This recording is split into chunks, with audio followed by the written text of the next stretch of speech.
Lagi di acara live kita pada malam hari ini. Waduh, ternyata lampunya biru sama kayak baju saya warnanya biru. Kayaknya harus diganti nih. Welcome semuanya, selamat datang. Selamat kembali lagi di acara live kita pada malam hari ini. Seru-seruan kita ngobrol-ngobrol lagi tentang program-program bawah sadar yang nyangkut dalam kehidupan kita ya, dan kita buang-buangin sedikit, oke ya.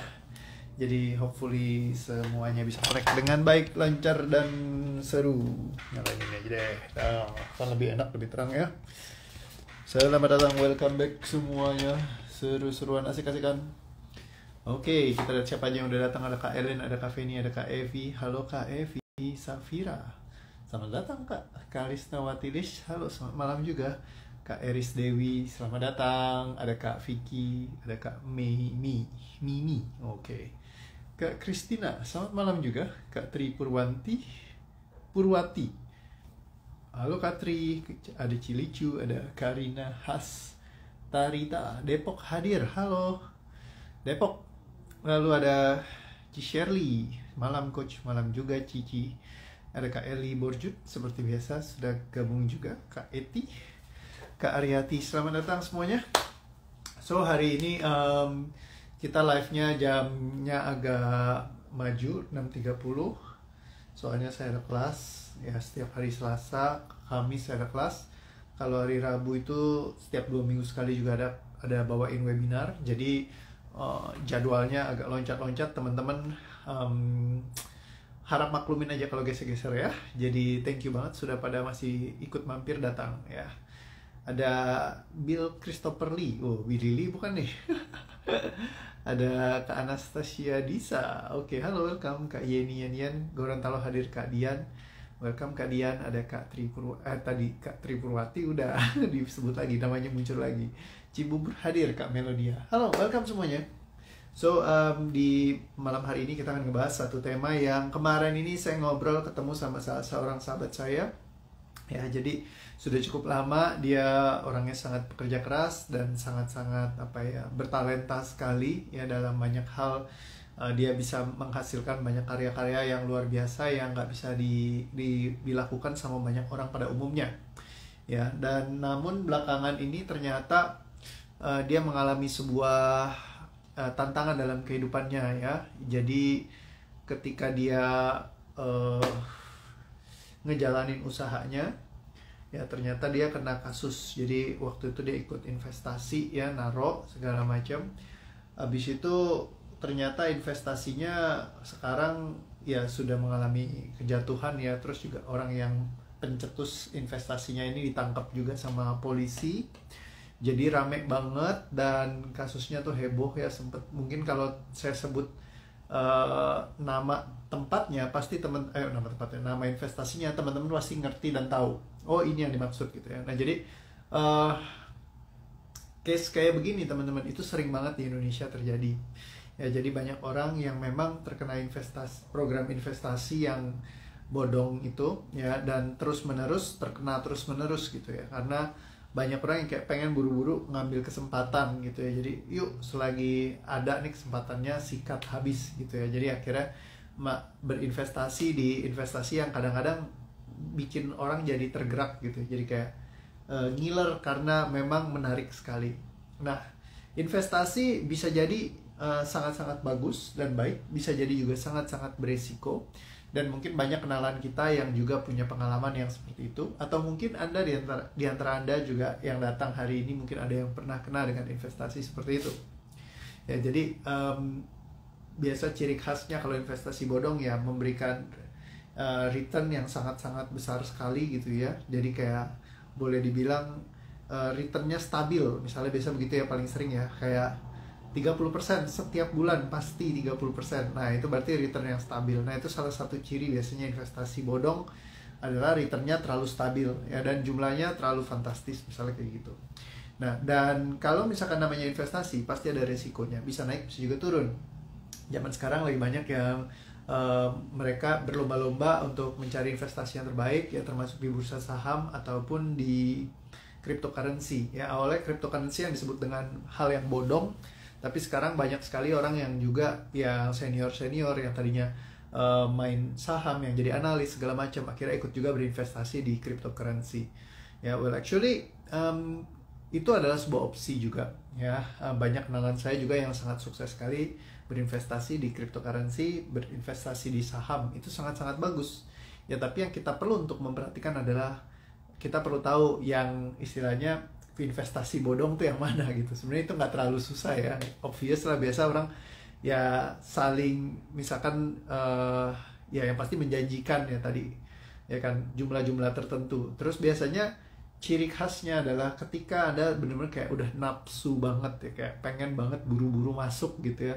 Nah, itu adalah indikator di mana Anda sedang terbawa sama energi greed-nya Anda. Greed itu adalah energi keserakahan. Ya, kalau serakah itu kayak berharapnya itu melebihi batas kita, sehingga akhirnya menjadi mode serakahnya muncul ya. Kalau serakah itu bagus apa enggak ya? Yang pasti serakah itu kalau misalkan Anda masuk mode serakah, biasanya Anda akan kayak seradak seruduk sana sini. Ya, saran saya sih jangan digunakan mode serakah, karena kalau misalkan masuk ke mode serakahan, Anda akan kayak menghalalkan segala cara, tanda kutip. Ya, contohnya misalkan kayak orang-orang yang kayak banyak yang sukses banget, besar gitu, mereka lakukan dengan bergerak dari energi yang seperti itu. Mereka caplok apa saja, siapa saja. Terus juga kadang-kadang mereka tidak peduli hubungan jangka panjang ya, cuman bicara tentang jangka pendek aja. Terus juga seringkali ujung-ujungnya ketika mereka sukses, mereka lupa apa yang menjadi esensi awalnya mereka ingin menjadi. Misalnya contoh, lagi pengen banget buat supaya bisa sukses gitu ya, selalu ngomongnya sukses untuk keluarga misalnya, pengen sukses buat keluarga, tapi ujungnya ketika udah sukses mereka malah melupakan keluarganya. Nah, seringkali seperti itu. Karena apa? Terlalu sibuk mikirinnya ini itu, karena menjadi satu token penting yang kayak signifikan, yang mereka bergerak dari energi itu terus menerus. Nah, jadi bukannya nggak boleh untuk Anda memiliki lebih ya, tapi kalau misalkan Anda kayak memiliki lebih dan bergerak dari energi yang berlebihan ya, Anda akan bergerak dari energi yang kayak, kalau serakah itu dari kekurangan ya, lack. Jadi kenapa orang sampai harus serakah? Karena mereka takut kehabisan, karena mereka takut tertinggal, mereka takut kalau misalkan orang lebih baik dari mereka. Jadi mereka takut diambil sama orang lain yang mereka anggap tanda kutip jatah mereka atau kesempatan mereka. Nah, sehingga ketika bergerak dari energi itu, makanya mereka jadi terburu-buru. Seringkali kalau orang nargetin diri, aku pengen sesuatu, misalnya pengen sahabatku ini pengen punya mobil baru ya waktu itu. Jadi begitu dia pengen banget punya mobil baru, apa yang terjadi? Masuk ke mode pengharapan. Dan di saat masuk ke mode pengharapan, langsung diiming-imingkan ya, oh kalau kamu bisa masuk investasi ini, mobil baru kamu akan bisa segera terbeli gitu ya. Nah, investasinya udah tinggal duduk, taruh uangnya, diemin aja gitu. Nah, jadi udah kena dikadalin puluhan juta, terus kan mengalami kerugian. Nah, orang ini tahu gitu, nih orang lagi mengalami kerugian dan kena rugi puluhan juta.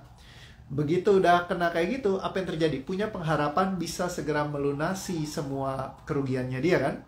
Jadi datanglah orang yang baru, bilang lagi, wah kamu mendingan taruh di sini aja, karena uang kamu yang belasan juta ini bisa buat melunasi semua utang-utang kamu nanti yang kemarin habis kena tipu puluhan juta. Jadi udah kena tipu puluhan juta, dia kan harus punya obligasi untuk melunasi. Ketika dibilang lagi, kalau kamu mau lunasin cepet, caranya tuh begini, jadi kamu taruh lagi sisa duit kamu gitu. Jadi biar supaya apa? Bisa lunasin yang besar itu jumlahnya. Apa yang terjadi? Ditaruh lagi lah investasinya di situ. Dan ya nggak butuh waktu yang lama, akhirnya orangnya menghilang dan ibaratnya sudah jatuh, ikut ketimpa tangga juga dengan sukarela gitu ya. Nah, terus biasanya kalau udah masuk mode kayak gini, orang akan cenderung menyalahkan orang lain. Wah nih karena dia nipu saya, gara-gara dia nih saya jadi begini ya. Seringkali seperti itu, kita jadi kayak istilahnya orang lain yang kita salahkan sebagai kiblatnya nih, gara-gara dia saya jadi begini hidupnya. Nah, ketika kita udah masuk ke mode korban seperti itu, kita merasa bahwa diri kita adalah korban, kita jadi tidak mengekspan energi dalam tubuh kita. Bagaimana kalau misalkan Anda bisa mencetak lagi setiap pundi-pundi yang mungkin pernah hilang dari dalam kehidupan Anda. Mungkin Anda pernah nyetak uang banyak, terus abis itu ya mengalami kerugian tertentu, akhirnya Anda merasa, aduh kapan ya, kayaknya nggak bisa lagi seperti itu. Nah, hal ini juga energi yang sering kali kena itu orang-orang yang kasusnya hutang misalnya. Ketika dihutangin sama satu orang, terus orang itu nggak bayar, ya jadi ngasih piutang maksudnya.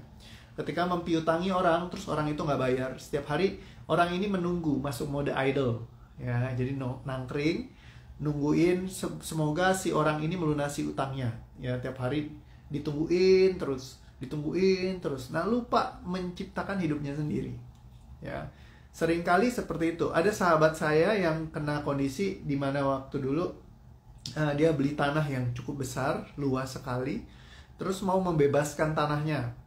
Ya, jadi dia suntik terus, tembak hartanya buat supaya bebasin tanah. Ini adalah contoh masuk ke energi pengharapan. Di saat masuk energi pengharapan itu, dia tembakin, nggak bikin juga tanah itu bisa terbebaskan. Sampai akhirnya di ujung penghujung kehidupannya, ya kebetulan beliau sudah meninggal saat ini, dia habis semua hartanya, ya yang dia kerjakan dari saat dia muda, gitu. Dia sangat-sangat sukses sekali. Di saat dia muda itu kayak dia yang paling dibanggakan lah di keluarga, yang paling hebat banget orangnya. Nah, namun ketika justru masuk dalam mode pengharapan seperti itu, akhirnya dia jadi kehabisan semua hal yang dia miliki. Nah, jadi terkadang ketika orang kayak mereka nggak berani untuk cut loss ya, ibaratnya kalau di dunia saham tuh dibilangnya. Di saat kalau misalkan sudah melihat bahwa kerugian sudah di depan mata, mungkin waktunya untuk take a break, untuk tidak terus-terusan kecemplung ke sana. Tapi seringkali pengharapan besar lah yang bikin kita jadi terus-menerus jatuh ke dalam kondisi yang serupa gitu ya. Kalau udah kena tipu, bisa kena tipu lagi. Nah, tapi doa saya sih bukan Anda. Mungkin salah satu orang yang juga nonton video ini ada yang mengalami hal yang sama, kayak gitu ya. Jadi, seperti itu. So, energi pengharapan lah yang pertama kali kita perlu eliminasi dari dalam diri kita. Gimana kok kalau kita menagih orang yang punya hutang dengan kita, padahal dia bukan yang nggak bisa bayar, cuma malas mau bayar aja. Gimana kita melepaskannya? Lepaskan saja, tidak perlu dipikirkan lagi, anggap saja ya serahkan sama Tuhan. Percaya bahwa Tuhan Anda lebih besar dari hutang Anda. Coba camkan baik-baik. Percaya, bukan hutang Anda ya, hutangnya orang itu kepada Anda. Jadi percaya saja bahwa Tuhan Anda lebih besar dari piutang Anda. Ya, kalau misalkan Anda merasa bahwa kadang-kadang ibaratnya kayak hidup kita tambatkan kepada satu orang itu, seolah-olah kalau orang itu tidak melunasi hutang Anda, kayak hidup Anda tuh nggak bakalan jalan lagi. Kayak hidup Anda tuh kayaknya sengsara dan hidup Anda bakalan hancur gitu. Cuman gara-gara satu orang itu yang pernah piutang sama Anda, terus dia nggak bayar-bayar. Memang dia jadi kaya, sukses, uangnya banyak, nggak ada masalahnya, nggak ada kendala soal uang, tapi dia nggak bayar gitu. Nah, cuma ketika Anda terus-terusan kayak ngerongrongin dia, berharap dia bayar, disitulah kondisinya konsletnya. Kenapa? Anda nggak perlu untuk berharap dia bayar. Bagaimana kalau Anda bisa berkreasi sehingga menciptakan kayak uang lebih banyak datang ke dalam kehidupan Anda tanpa Anda harus pusingin itu lagi gitu. Kalau misalkan ketika Anda berharap, Anda jadi masuk mode stuck kadang-kadang, nyangkut gitu loh. Karena Anda nungguin, masuk mode penantian, dan Anda tidak berkreasi, Anda tidak berkarya. Bagaimana kalau Anda bisa berkarya? Anda tidak perlu berharap dan Anda tidak perlu menunggu dan menantikan. Bagaimana kalau Anda meyakini bahwa Tuhan Anda lebih besar dari piutang Anda? Kembali lagi. Kalau dia nggak mau bayar, ya sudah, nggak apa-apa. Ibaratnya hilang puluhan juta, Anda bisa bikin ratusan juta, miliaran. Ya, hilang miliaran, ya mungkin Anda bisa bikin triliunan. Kita nggak pernah tahu loh, ya kan? Pak, bisa, tapi kan bisa juga nggak? Ya mungkin bisa juga nggak. Tapi kalau misalkan Anda kayak nongkrongin itu terus, udah pasti ya bikin jadi hidup Anda nyangkut gitu. Banyak banget yang kayak gitu kan. Saya juga banyak kenalan yang dulu ketika saya memang masuk mode di mana saya bantu orang, itu adalah cita-cita saya. Jadi saya selalu bantuin orang, termasuk orang datang minjem uang. Ketika orang datang minjem uang, apa yang terjadi? Abis itu ya mereka hilang nggak balik-balik lagi. Nah, disitulah ada pengharapan ya. Ketika mereka tiba-tiba kayak nggak kenal kita lagi suddenly, ya kan, dicariin nggak ada. Bahkan yang sampai waktu dulu saya bilang, oke, mulai sekarang anggap aja kita nggak ada hutang di antara kita, saya anggap lunas, ya kamu cari saya nggak apa-apa, pokoknya saya bukan pinjemin kamu uang, itu adalah uangnya, ya udah saya ikhlaskan buat kamu, kayak gitu ya. Nah, ketika misal pas lagi saya bilang begitu aja, orangnya ngilang, tetap hilang. Jadi hutang itu paling hati-hati teman-teman. Lebih baik saya kehilangan teman karena saya nolak untuk ngutangin dia, daripada saya kehilangan teman karena dia ngutang sama saya terus nggak bisa bayar. Ya, ya, dan itu yang kayak, ya sudahlah, percaya aja satu hal, bahwa Tuhanmu lebih besar dari piutangmu. Ya, yakini bahwa kalau misalkan Anda berkarya, Anda akan bisa menciptakan lebih besar, lebih dahsyat, lebih keren lagi. Nggak perlu pakai repot-repot seperti itu, nungguin dari 1-2 orang dan berharap terus-menerus kapan dia bayar, kapan dia bayar, kapan dia bayar. Doain aja, sumpahin dia makin kaya raya, sukses, sehat, bahagia, makin bijaksana. Ya, bijaksana, sehat, kaya raya, bahagia. Kenapa? Kalau dia bijaksana, dia akan ujungnya mungkin balikin uang Anda. Kalau dia kaya raya, mungkin dia akan balikin uang Anda. Kalau dia sehat, mungkin dia akan balikin uang Anda. Tapi jangan dibaliknya ya, orang banyak yang sumpah-sumpahin, ya kan? Ketika ada yang ngutang sama dia, disumpahin, wah ini dasar orang kaya sombong, nggak mau bayar, bangsat gitu kan. Gua sumpahin cepet miskin, apa segala, keluarganya begini, keluarganya begitu, dan semuanya begini, keturunannya begini begitu, kukutuk jadi tai, misalkan kayak gitu ya. Nah itu tuh yang kayak begitu justru malah bikin mereka itu ya jadi gimana ya, malah mungkin kemungkinan besar dia nggak akan bayar. Kalau misalkan banyak orang kan yang ketika dipiutangin, mereka malah nyumpahin semoga cepet mampus lah, apalah segala macem, dengan kebencian yang begitu mendalam. Ya, terus bawa-bawa Tuhan lagi kadang-kadang. Tuhan disuruh jadi tukang pukulnya dia, ya kan? Biar Tuhan yang membalas. Muka lu peang, emang Tuhan kacung lu gila lu, ya kan? Jadi hati-hati kalau bicara sama soal Tuhan. Ya, jadi jangan gunakan Tuhan sebagai alat pembalas dendam. Kalau kita punya kebencian, dendam, lepaskan, buang.